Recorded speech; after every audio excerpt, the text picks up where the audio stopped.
Global besties, welcome to 1,000 Miles Pod. You belong here. That feels so good, guys. Hello and welcome to the first ever bonus episode of 1,000 Miles Pod. Now, if you are listening to this, you can probably tell by the accent that this is Tyler. We are also recording this for YouTube, so if you're watching, hello, you can probably see I'm wearing a pink t-shirt with boobs on it. My boobs do not sit this high, but we move. Anyway, you're probably wondering, this is like in the infancy of this podcast. Why is there already a bonus episode? Well, the timing is poignant, okay? So today, if you're listening to this as it's released, is the 30th of September, which means tomorrow is the 1st of October, which marks the start of Breast Cancer Awareness Month. Now, I'm going to throw some disclaimers out at the start of this episode. 1, we're going to be talking about cancer in this episode. So if that is triggering to you or you're just not in the right mental space to listen, maybe save this and come back because I think it's a really important episode to listen to. 2, global besties, if you are a bloke or maybe a non-binary babe or a trans person listening to this, if you are listening, you have breast tissue. So this is applicable to you as well. Please don't turn off. Plus, we're going to be talking about tits. Who doesn't want to listen to that? And then 3rd of all, I am not a doctor. I'm not claiming to be. This is just from my personal experience and my own research, but please get medical professional help if you need it and do your own research as well. We're going to leave some resources in the show notes, so yes. Now that they are out the way, what can you expect from this episode? Well, breast cancer is something that has affected me personally and my family, so this is why I'm doing it alone. Nikki and Maddie are going to be back with me for the full episode on Thursday, but they said to me like they're happy for me to take the reins and do this episode alone. It's something that I'm really passionate about. So here I am. I'm a bit nervous, guys. This is my first ever solo podcast episode, but here we are. We're going to crack on. So I am going to be giving some useful tips with the who, what, when, where, and why we check for breast cancer towards the end of the video or the podcast. But at the start, I'm going to be talking about some personal anecdotes, how breast cancer has affected me and my family, and the mistakes we've made along the way. So hopefully you don't make the same mistakes that we did. So should we dive into it? So I'm going to start this by saying I've got great tits. I'm sure podcast editor Ben, aka my husband, would agree. But they have caused me some grief over the time, okay? Back in 2020, I was having a shower like you usually do, and I felt a lump in my breast. A big lump.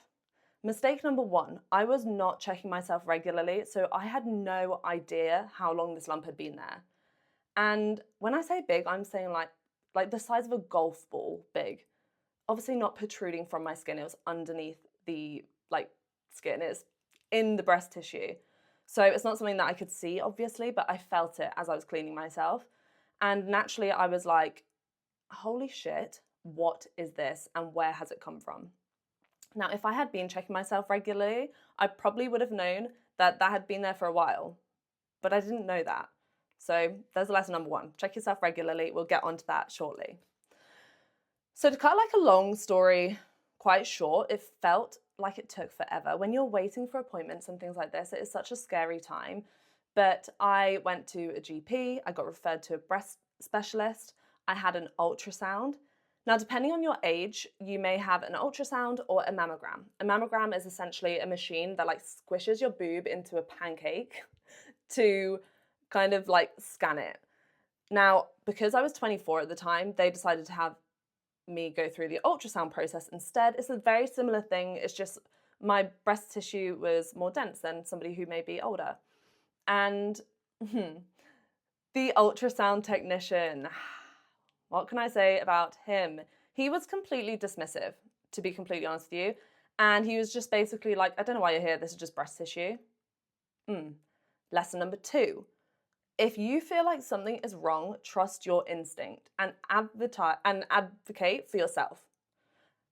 Thankfully, I trusted my instincts, although I didn't have to advocate for myself because the breast specialist was like, no. Sometimes what was the saying he said?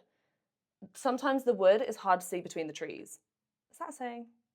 Something along those lines. He was basically saying sometimes on these scans, it's really hard to determine what something is.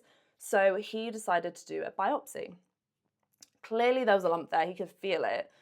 And a biopsy was basically a needle that would go into the mass and take out some cells so they can determine what it is. At this point, I was told that if I had to have this removed, then they would have to take almost half of my breast with it. And as a 24-year-old, I was like, I don't want 1.5 boobs. But to be honest, that was the least of my concern. Like, if I needed to have the surgery, I would just like get rid. So the waiting continued until I finally got my results and it was confirmed that I had a tumor in my breast. Thankfully, benign. I have something called a fibroadenoma, which is a benign type of tumor. It is a mass that is completely fine. Like, I haven't got to worry about it. I do just, obviously I check regularly now anyway, but I just kind of keep an eye on it, make sure it's not getting too big. And I mean, to be completely honest with you, I've got one on the other side too, not as big. Makes my boobs look great. Makes them firm. Not that I'm advocating for a fibroadenoma, but you know, out of all of the results that it could have been, I suppose it was a good outcome. So that was 2020. Fast forward to 2022. And my mum went through a similar process. She found a lump in her breast. Was she checking after my mishaps and after my experience? No, because she was an idiot. Okay? Had she been checking sooner, maybe she would have found this sooner. Tracy, I know you're listening to this. So take this as a lesson from my mum. Check yourself regularly, people, okay? So anyway, she found a lump. She went through the whole rigmarole. I can never say that word. She went through the whole process as well.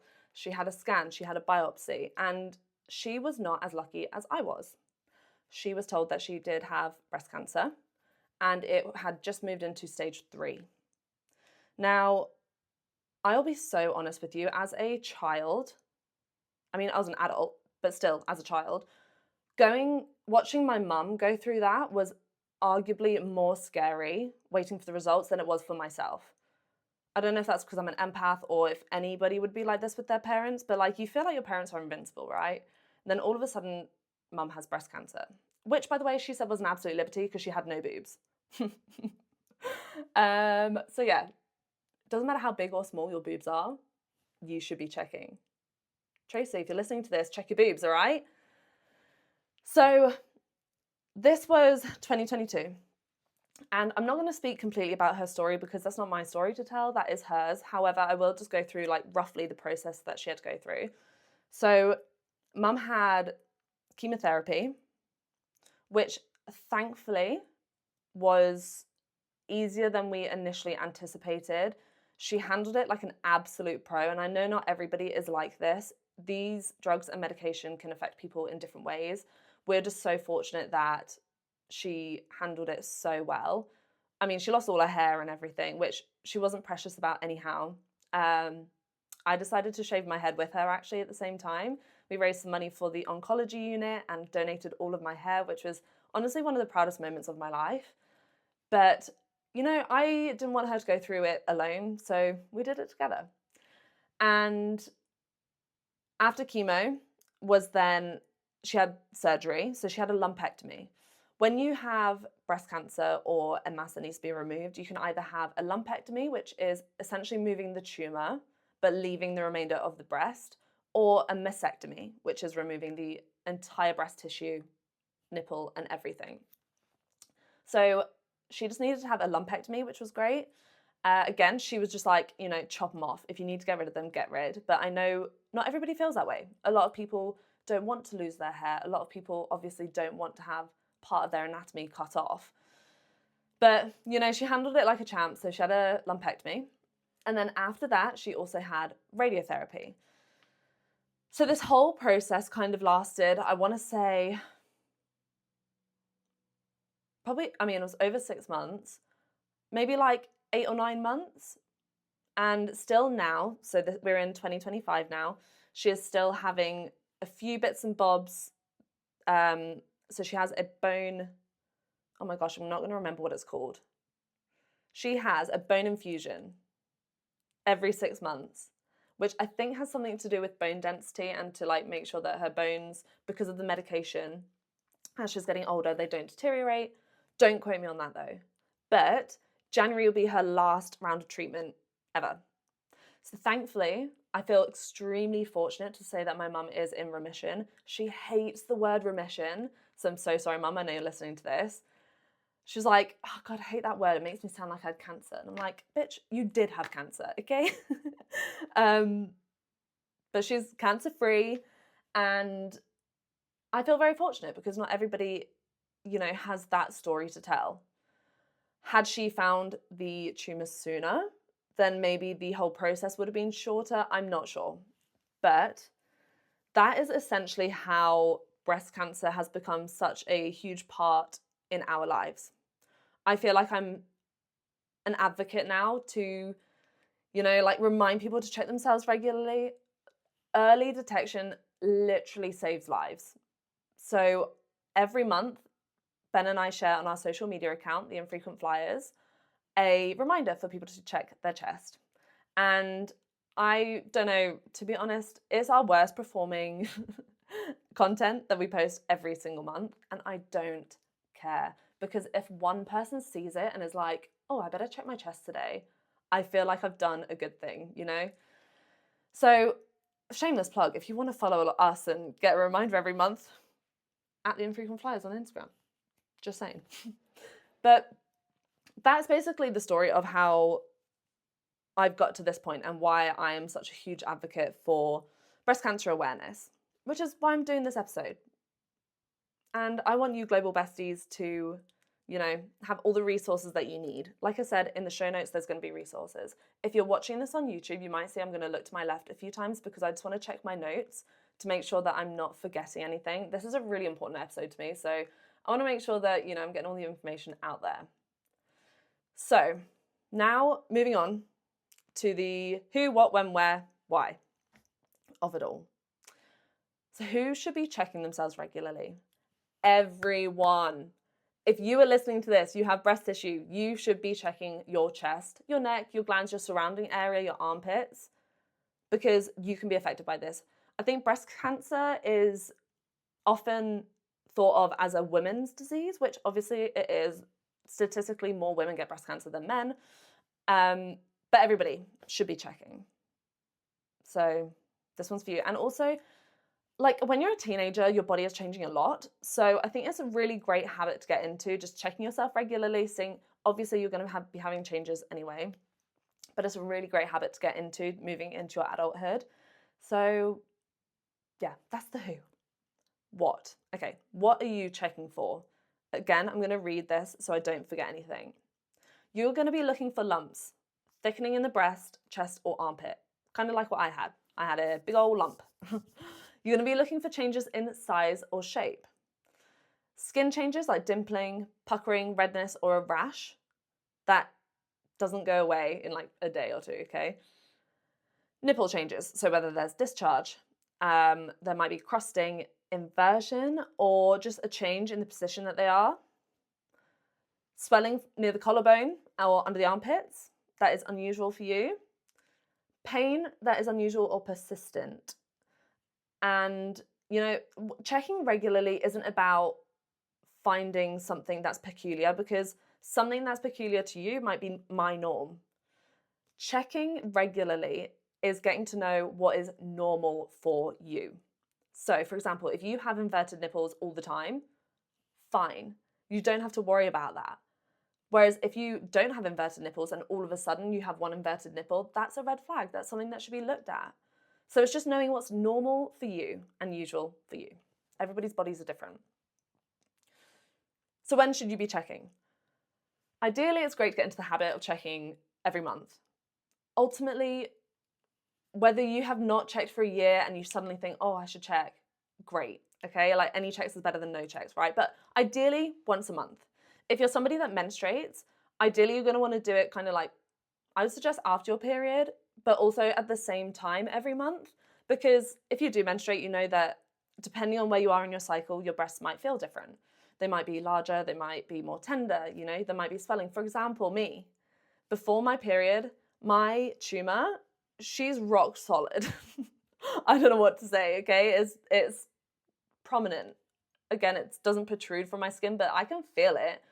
Whereas afterwards, I don't notice it as much. So for me, I know that's normal. So make sure you do it at the same time each month. If you don't have a period, then maybe just try to like have a routine, like maybe the first of every month.